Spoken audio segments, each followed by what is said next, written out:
शिव शक्ति की, भक्त और भक्ति की ये कथा महान।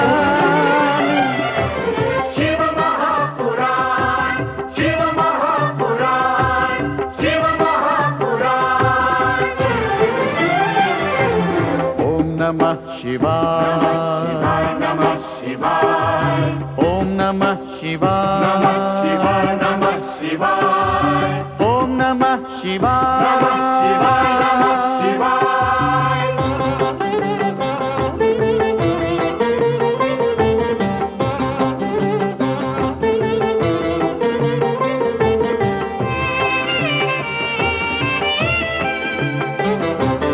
आशुतोष नीलकंठ शंभु अविनाशी, गंगाधर महादेव जो है कैलाशी।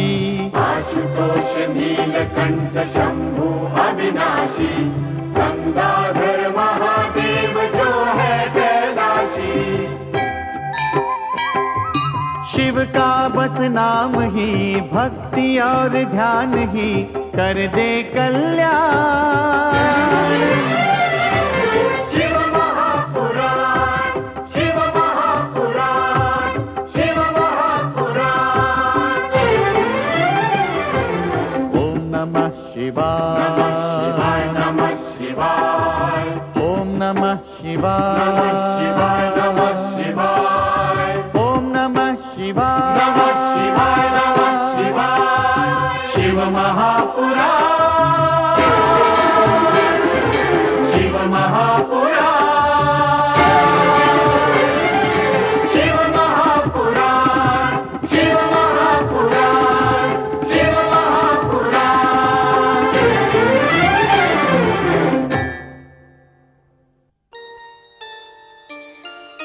देव सेनापति कार्तिकेय के नेतृत्व में देवसेना तारकासुर से युद्ध के लिए महिसागर संगम के युद्ध क्षेत्र में पहुंचती है। तारकासुर बालक कार्तिकेय को चुनौती देता है। इस चुनौती का उत्तर देने के लिए कार्तिकेय अंतरिक्ष में पहुंचते हैं और दोनों के बीच भीषण संग्राम प्रारंभ होता है। एक के पश्चात एक चमत्कारी शस्त्रास्त्रों के संघर्ष से अंतरिक्ष गुंजायमान हो उठता है। जब हर प्रकार के दिव्यास्त्र भी तारकासुर को हानि नहीं पहुंचा पाते, तो कार्तिकेय अपनी दिव्य धर्म माता देवी गंगा का स्मरण करके गंगास्त्र तारकासुर पर चलाता है। गंगास्त्र के सम्मुख आते ही तारकासुर की समस्त राक्षसी शक्तियां ध्वस्त हो जाती हैं। विजयी कार्तिकेय के साथ जब देवगण कैलाश पहुंचते हैं, तो वहां कार्तिकेय का भव्य स्वागत होता है। उसी समय अपने प्रिय बालक कार्तिकेय को बधाई देने के लिए देवी गंगा तथा चहुं कृत्तिकाएं सत्यलोक से कैलाश पहुंचती हैं। वे शिव से प्रार्थना करती हैं। शिव जब उन्हें समझाते हैं कि विधि के विधान के अनुसार कार्तिकेय के लालन पालन के साथ उनका कर्तव्य पूर्ण हो चुका है, ये देखकर कार्तिकेय द्रवित हो उठते हैं तथा अपने 6 मुख प्रकट करके षण्मुखम बनते हुए बताते हैं कि वे कृत्तिकाओं को सदा ही माताओं का सम्मान देंगे तथा गंगा पुत्र के नाम से प्रसिद्ध होकर गंगा को उच्च मातृत्व स्थान पर प्रतिष्ठित करेंगे। कार्तिकेय के द्वारा अपनी ममता का प्रतिदान पाकर गंगा सत्यलोक तथा कृत्तिकाएं नक्षत्र लोक लौट जाती हैं। कार्तिकेय जब ऋषि मुनियों को दिव्य ज्ञान का उपदेश दे रहे थे, तब ही मृत तारकासुर का सेनापति प्रलंबासुर अपने स्वामी के वध का प्रतिशोध लेने के लिए वहां प्रकट होता है। प्रलंबासुर कार्तिकेय पर खड्ग से प्रहार करता है। कार्तिकेय गंगास्त्र से उस पर प्रति प्रहार करते हैं। प्रलंबासुर प्राण बचाने के लिए भागता है तथा गंधमादन पर्वत के पीछे छुप जाता है। गंगास्त्र पर्वत से टकराकर उसे 2 भागों में विभाजित कर देता है। प्रलंबासुर उन्हीं पर्वत खंडों से दबकर मारा जाता है। ये अद्भुत दृश्य कार्तिकेय की जय जयकार की गूंज के बीच देवर्षि नारद भी देखते हैं। गंधमादन पर्वत पर पहुंचकर शिव पार्वती कार्तिकेय का मधुर और दिव्य उपदेश सुनते हैं। शिव अगस्त्य ऋषि का अनुरोध स्वीकार करके पार्वती को आश्वस्त करते हुए कार्तिकेय को दक्षिण जाने की अनुमति प्रदान करते हैं।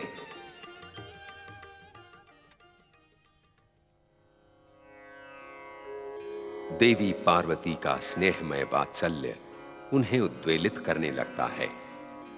जिस शिवपुत्र कार्तिकेय का लालन पालन नक्षत्र लोक तथा सत्यलोक में हुआ था, जो कार्तिकेय कुमार वय में ब्रह्मदेव के वरदान के अनुसार शक्तिशाली तारकासुर का वध करके उन्हें पुत्र रूप में प्राप्त हुआ था, जिस कार्तिकेय ने उनकी मातृत्व कामना पूर्ण की थी, वही कार्तिकेय अगस्त्य ऋषि के आग्रह पर उन्हें छोड़कर दक्षिण की ओर चला गया था। पुत्र वियोग से दुखी माता पार्वती समझ नहीं पा रही थी कि अपनी ये व्यथा वे किससे कहें, कैसे कहें।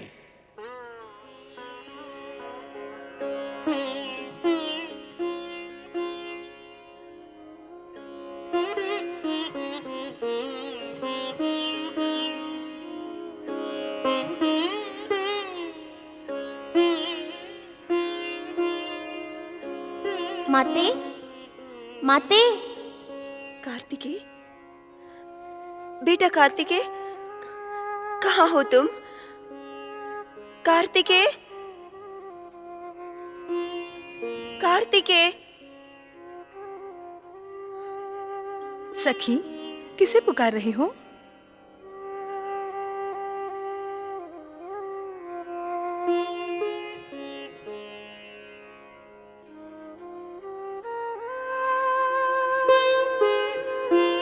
सुना नहीं कैसे पुकार रही थी अपने कार्तिकेय को? मानो यहीं कहीं खेल रहा हो। क्यों सखी, बहुत सता रही है कार्तिकेय की स्मृति? नहीं नहीं, मैं तो बस यूं ही। ऐसे ही स्मरण किया जाता है अपने लाल का। जब से वो तुमसे बिछड़ गया है, तब से तुम हमसे बिछड़ गई हो। क्या कह रही हो दिव्या? तुम्हारा ये बात बात पर विनोद मुझे अच्छा नहीं लगता। अच्छा बाबा, अच्छा। क्या आज स्नान करने का विचार नहीं है? आज तुम्हारे लिए ऐसा दिव्य उपटन लेकर आई हूँ कि सारा कैलाश सुगंधित हो उठेगा। वो सुगंध भोलेनाथ की ध्यान समाधि को भी भंग कर देगी। वो दौड़े चले आएंगे। अच्छा अच्छा, अब जाओ तुम लोग, मुझे स्नान करना है। हम तो चले जाएंगे देवी, परंतु फिर अकेले में किसी से बात मत करना। सत्य तो ये है, ममता की गोद भरने के लिए कोई नन्हा मुन्ना चाहिए आपको। दिव्या। अच्छा अच्छा, रोश मत होइए, हम जा रहे हैं।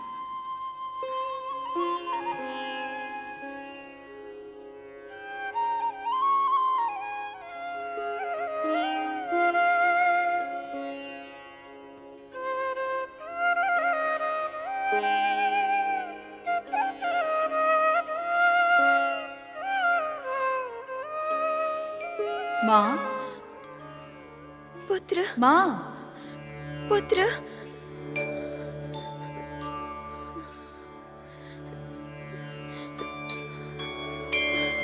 माँ, तुम्हारी आंखों में आंसू क्यों?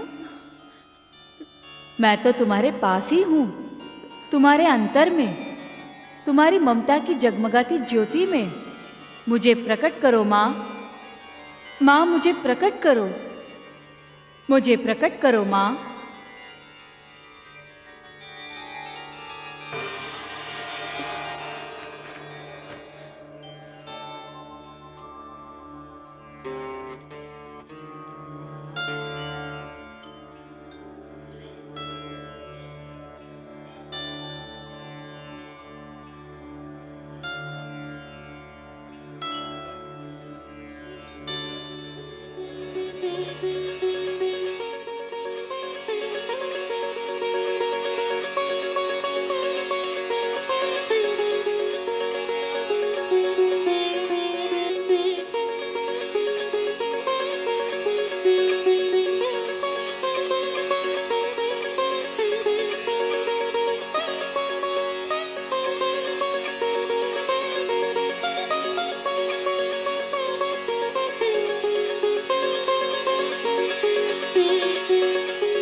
अनुज, मेरे पुत्र।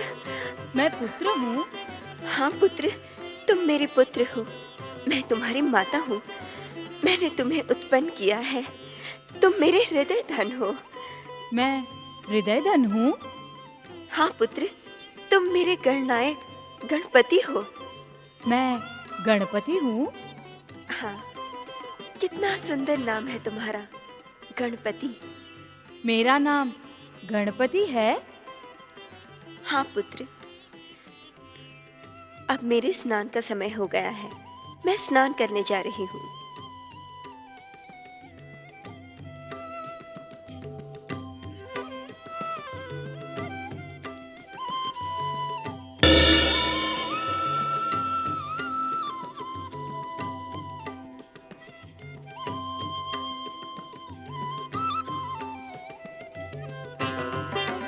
ये लो पुत्र, तुम यही द्वार पर प्रहरी बनकर खड़े रहना।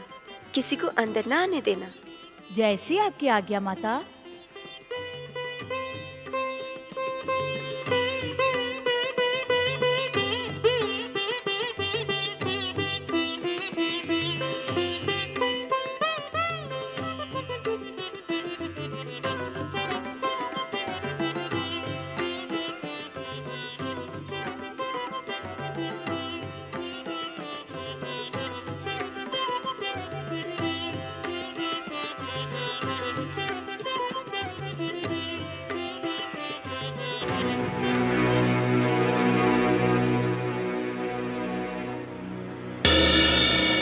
ये बालक कौन है? यहां कैसे आया?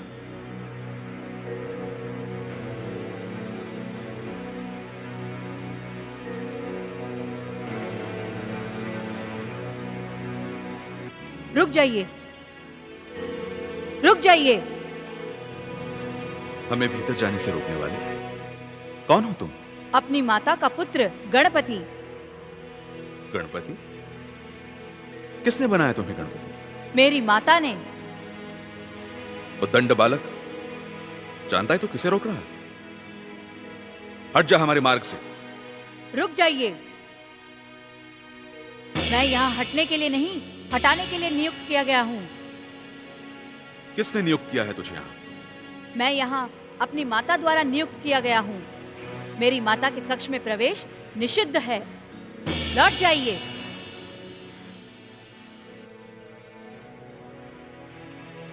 माता? बता कौन है तेरी माता? क्या नाम है उसका? अपनी माता का नाम मैं स्वयं भी नहीं जानता। आपको कैसे बता सकता हूँ? माता का नाम ना सही, अपने पिता का नाम तो बता सकता है। कौन है तेरा पिता? ये मैं अपनी माता से पूछकर बताऊंगा। वाचाल बालक, हमारा समय नष्ट न कर। जाने दे हमें।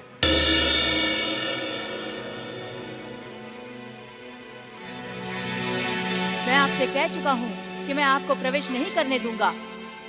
आप क्यों अनुचित हट कर रहे हैं? मूर्ख, ये बता तू कैलाश पर आया कहां से? ये कैलाश है? मुझे पता नहीं था। आपने बता दिया, अच्छा किया। स्थान अति सुंदर है। व्यर्थ बातें ना कर। बिना हमारी अनुमति के तुझे यहां भेजा किसने? हमारे गणों के यहां होते हुए तू आया कैसे? मुझे किसी की भी अनुमति लेने का आदेश नहीं है। यदि आपके भी गण हैं, तो मैं गणपति हूँ। जा! चला जा यहां से। तुझे हमारे क्रोध का अनुमान नहीं है बालक। आप चाहे जितना भी क्रोध दिखाएं, मैं आपसे डरकर यहाँ से हटने वाला नहीं हूँ। दुष्ट, चला जा यहां से, अन्यथा तू जीवित नहीं बचेगा। बड़े क्रोधी प्रतीत होते हैं आप। व्यर्थ विवाद न कीजिए, चले जाइए यहाँ से, अन्यथा। देखा ये डंडा? धृष्ट बालक, दे अपनी करनी का दंड।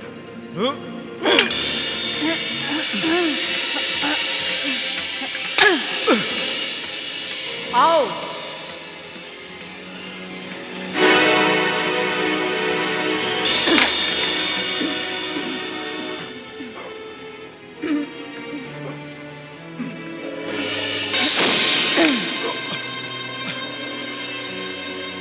Ha ha ha ha ha ha ha ha ha ha ha ha ha ha ha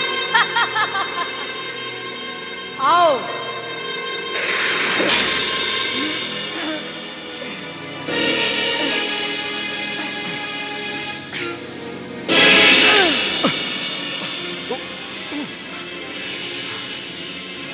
देखा डंडा?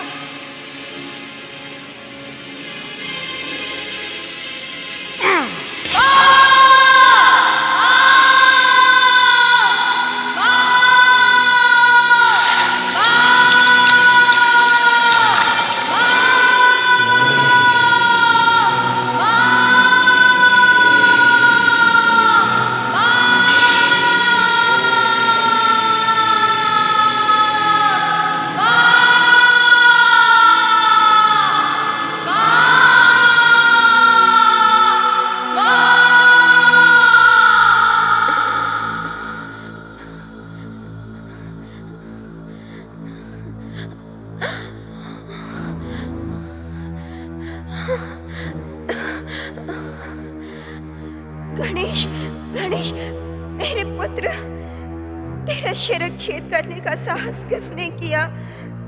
किसने मेरे लाल की ये दशा की? मेरे पुत्र पर यह प्राण घातक प्रहार करने वाला मेरे क्रोध से बच नहीं पाएगा। किसने किया है मेरे पुत्र की जघन हत्या का घोर अपराध? गणेश, इस सुदंड बालक को हमने दंड दिया है पार्वती।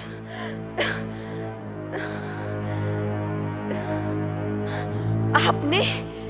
स्वयं शिव ने अपने हाथों एक निर्दोष बालक का वध किया? यह संभव है? हमें ज्ञात नहीं था कि यह बालक तुम्हारा है पार्वती। जब यह अनुशासन तथा शिष्टता की सारी सीमाएं लांघकर हमारा अपमान करने लगा, तो हमारे सामने इसके अतिरिक्त कोई उपाय नहीं था।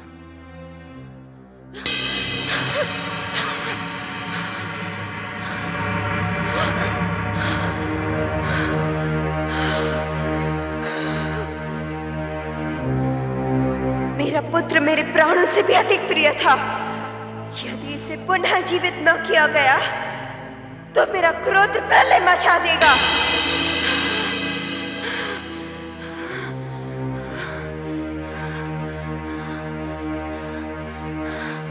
मैं प्रलय मचा दूंगी। क्षमा करो देवी, उमा भवानी, क्षमा करो। माते, क्षमा करो माते, क्षमा करो। हम पर कृपा करो महामाया, क्रोध शांत करो।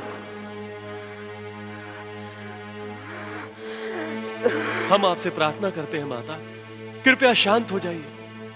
हम पर दया कीजिए माता। दया करो माता, क्रोध शांत करो माता, दया करो माता, क्रोध शांत करो, दया करो माता, दया करो माता, क्रोध शांत करो। मेरा पुत्र मुझे प्राणों से भी अधिक प्रिय था।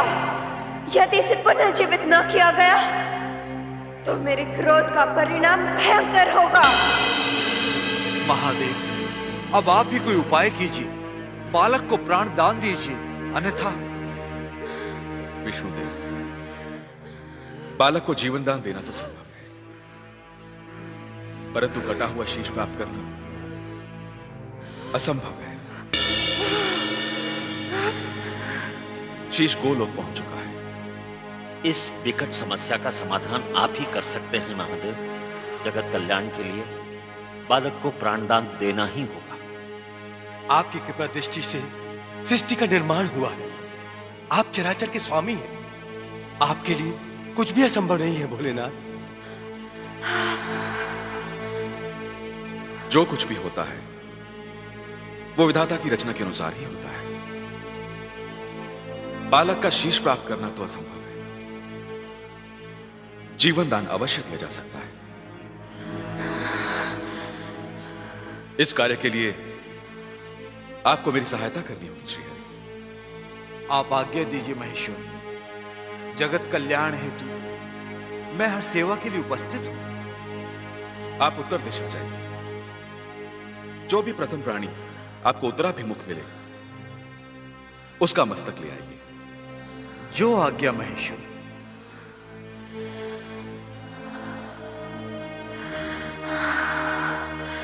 महादेवी का क्रोध शांत हो। महादेव की कृपा से आपके पुत्र को जीवन अवश्य प्राप्त होगा। माता पार्वती, आप शक्ति रूपिणी हैं तो जगत जननी भी है। अब भगवान शिव पार्वती नंदन को पुनः जीवित करने का वचन दे चुके हैं। महादेवी, आपके अतिरिक्त कोई नहीं जानता था कि यह आपका पुत्र था। पुत्र किसी का भी हो, वह किसी माता का ही होता है। संसार की कोई माता अपनी आंखों के सामने अपने पुत्र की हत्या नहीं देख सकती।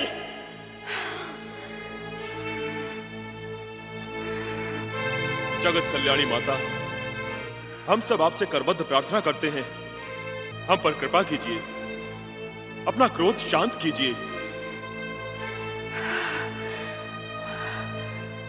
जय शिव शंकर, जय महादेवी पार्वती। भोलेनाथ, आपके आदेशानुसार पारिजात धारक ऐरावत का शीश लेकर उपस्थित हुआ हूं।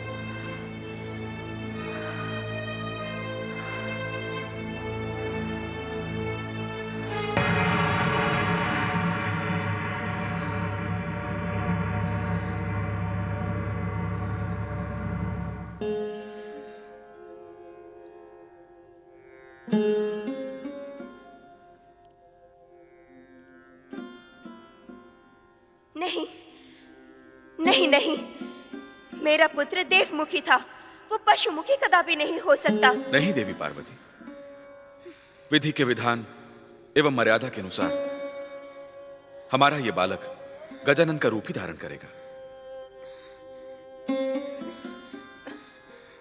इस विधान को स्वीकार कीजिए देवी।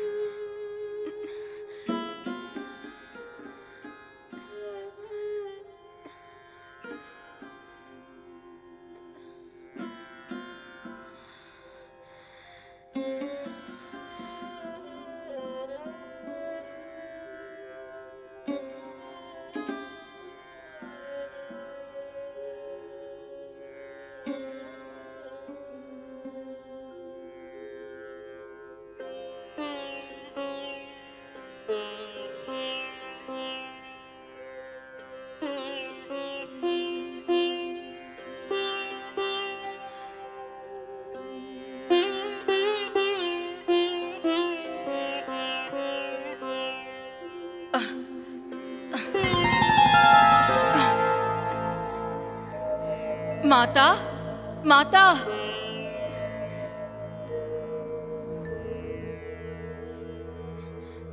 नहीं नहीं, मेरा बालक ऐसा कुरूप नहीं हो सकता। प्रभु, मेरे साथ ऐसा अन्याय क्यों? देवी पार्वती, हम सबकी दैवी शक्तियां इस बालक को प्राप्त होंगी। हम सब देवतागण गजानन गणेश को अपना पूज्य स्वीकार करते हैं। देवी, जिस गजानंद को आप कुरूप कह रही हैं, वो अपने भक्त जनों में परम प्रिय होंगे, इसमें कोई संदेह नहीं है। कैसे संदेह न करूं? ब्रह्मा, विष्णु, महेश, आप सभी के वाहन पशु हैं। ब्रह्मा का वाहन हंस, विष्णु का वाहन गरुड़, शिव का वाहन वृषभ, शक्ति का वाहन सिंह है। यह सत्य सिद्ध करता है कि पशुओं को देवताओं के वाहन का पद प्राप्त हुआ है। क्या आप मेरे पुत्र को गजमुखी बनाकर उसके दैवत्व का अपमान नहीं कर रहे हैं? कदापि नहीं। हम इसी समय घोषणा करते हैं कि गजानन गणेश को देवताओं में सर्वोच्च स्थान प्राप्त होगा। किसी भी देवी या देवता की पूजा से पूर्व गणेश को अग्र पूजा का अधिकार प्राप्त होगा। दानव या मानव ही नहीं, देवताओं के लिए भी शुभ कार्य करने से पूर्व गजानन गणपति की पूजा करना अनिवार्य होगा। जो ऐसा नहीं करेगा वो किसी भी देवी या देवता की कृपा का पात्र नहीं होगा।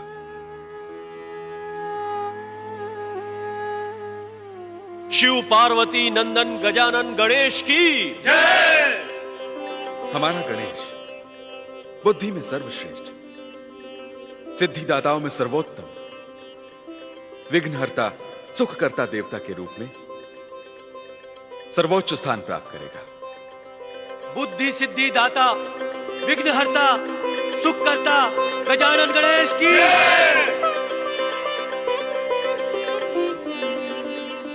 प्रभु, माता, मेरे लाल, मेरे गणेश। माता, मेरे इस रूप को आपने सच्चे हृदय से स्वीकार किया है ना? हाँ गणेश, तुम्हें सर्वोच्च पद पर देखकर मेरा हृदय हर्ष तथा गर्व से खिल उठा है। भगवान शिव शंकर, आप मुझे कितना भी बड़ा पूज्य पद प्रदान करें, परंतु मेरे पिता के नाते आप मेरे आराध्य हैं। अब तो आपने मेरी उद्दंडता को अवश्य क्षमा कर दिया होगा। हाँ गणेश, अपनी उस भूल के लिए हम तुम्हारी माता से क्षमा प्रार्थी हैं। क्षमा कैसी महादेव? यदि आपने मुझे दंडित न किया होता तो मुझे ये सर्वोच्च सर्व पूज्य पद कैसे प्राप्त होता? हर हर महादेव। भोलेनाथ, क्या सर्व पूज्य गणेश आपके भी पूज्य होंगे? अवश्य होंगे। हमें भी प्रत्येक शुभ कार्य से पूर्व श्री गणेश की वंदना करनी होगी। अर्थात हर शुभ कार्य के प्रारंभ का अर्थ श्री गणेश होगा। हाँ मुनिवर। जय जय श्री गणेश। जय जय श्री गणेश। गौरी नंदन गणेश की जय। भगवान सदाशिव ने रुद्र अवतार ग्रहण करके सृष्टि में अनेक लीलाएं की तथा भक्तों की कामना पूर्ति के लिए अपनी सदाशिव ज्योति शिवलिंगों में प्रतिष्ठित करके उन्हें दिव्य तथा कल्याणकारी ज्योतिर्लिंगों के रूप में स्थापित किया। शिव के कल्याणकारी ज्योतिर्लिंगों में अति पावन तथा प्रसिद्ध है काशी विश्वनाथ ज्योतिर्लिंग। इसी ज्योतिर्लिंग से आनंद कानन अविमुक्त नगरी काशी तथा मणिकर्णिका कुंड के प्रकट होने की कथा जुड़ी है। एक बार जब भगवान शिव माता पार्वती सहित गगन विहार कर रहे थे,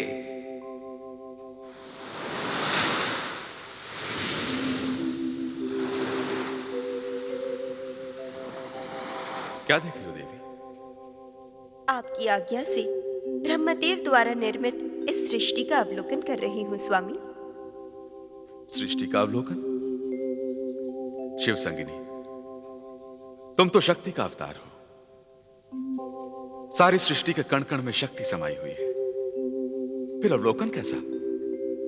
शक्ति का अवतार होते हुए भी मैं हिमवान पुत्री पार्वती हूँ स्वामी। आपकी लीलाओं से चकित एवं अभिभूत होती रहती हूँ मैं। स्वामी, इस समय मेरे मन में एक कामना जागृत हुई है। कामना करना तो उमा तुम जैसी कामिनी के लिए स्वाभाविक ही है। कहो उमा, संकोच न करो, कहो ना देवी, क्या कामना है? एक अद्भुत नवीन सृष्टि के निर्माण की कामना, जिसे आप ही मूर्त रूप दे सकते हैं स्वामी। इस कामना के पीछे कोई विशेष उद्देश्य तो अवश्य रहा होगा देवी। ब्रह्मदेव द्वारा रचित इस ब्रह्मांड में रहकर मुझे वह अनुभूति नहीं होती जो आप जैसे महान योगी को स्वामी के रूप में प्राप्त होने पर होनी चाहिए। प्रभु, मैं उस आनंद की आकांक्षिनी हूँ जो आपकी अभिन्न संगिनी मुझको आपके साथ रहने पर प्राप्त हो। देवी पार्वती, कहीं ये हमारी निरंतर ध्यान समाधि में उपलम्भ तो नहीं है? हम तो निरंतर ध्यान समाधि में लीन रहते हैं तथा तुम हमारे सम्मुख खड़ी होकर ये सोचती रहती हो कि कब हमारा ध्यान टूटे और कब तुम। आप तो अंतर्यामी है विश्वेश्वर, संभव है यह आकांक्षा उसी का परिणाम हो। मैं स्वयं नहीं जानती इस नवसृष्टि कामना के पीछे क्या कारण है। बस इस कामना पूर्ति के लिए प्रार्थना ही कर सकती हूँ। हम तुम्हारी ये कामना अवश्य पूर्ण करेंगे पार्वती। हम एक ऐसे स्थल की रचना करेंगे जो ब्रह्मांड में होकर भी ब्रह्मांड से मुक्त हो, जो ब्रह्मा द्वारा रचित त्रिगुणात्मिका सृष्टि से बाहर हो, जो आकाश तथा भूमि दोनों पर अवस्थित हो।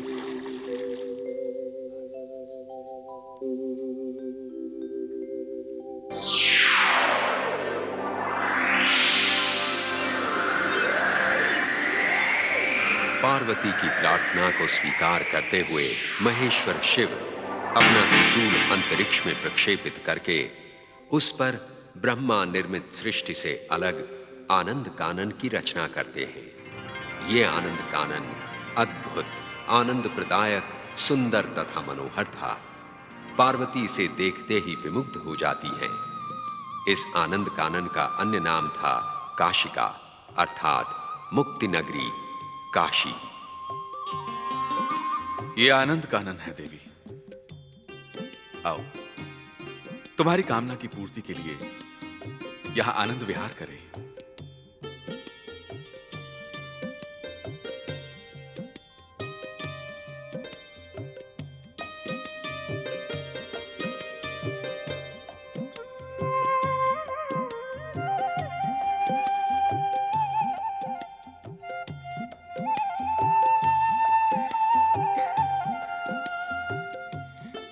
सचमुच अद्भुत है ये शिव निर्मित आनंद कानन। स्वामी, इस आनंद की अनुभूति शब्दों के लिए अगम्य है। यह परमानंद है देवी। ये उसी प्रकार का परमानंद है जो हमें ध्यान समाधि में प्राप्त होता है। आज उस परमानंद में तुम भी हमारी सहयोगिनी बन गई हो। ये सब आपकी कृपा का प्रसाद है। प्रभु, इस आनंद कानन को देखकर मेरे मन में एक भावना जाग उठी है। उसी भावना का प्रतिबिंब तुम्हारे मुखमंडल पर भी झलक रहा है देवी। हम जान गए हैं तुम्हारे मन में संसार के समस्त दुखी प्राणियों के लिए करुणा का संचार होने लगा है। तुम चाहती हो कि ये सच्चिदानंद दुखों से मुक्ति चाहने वाले संसार के हर प्राणी को प्राप्त हो। अर्थात मेरी यह प्रार्थना भी आप तक पहुंच चुकी स्वामी। हां देवी, तुम्हारी इस भावना के पीछे जन जन का कल्याण छिपा हुआ है, जो हमें इष्ट है। सच पूछो देवी, तो आनंद कानन का निर्माण हमने जन जन के कल्याण के लिए ही किया है। तुम सारे जगत की माता जगदंबा का रूप हो देवी। तुम्हारे मन में जन कल्याण की भावना होना स्वाभाविक है। तो अब ऐसा कुछ कीजिए प्रभु, जिससे आपके सभी भक्तों को इस आनंद कानन से सच्चिदानंद प्राप्त हो। ऐसा ही होगा देवी।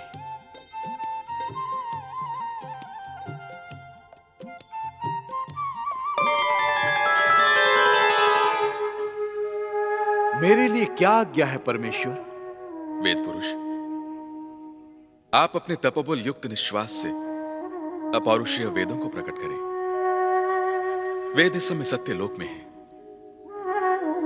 पृथ्वी वासियों में कर्म उपासना तथा ज्ञान का प्रकाश प्रसारित करने के लिए आनंद कानन में वेदों का होना अति आवश्यक है। जैसी आपकी आज्ञा परमेश्वर।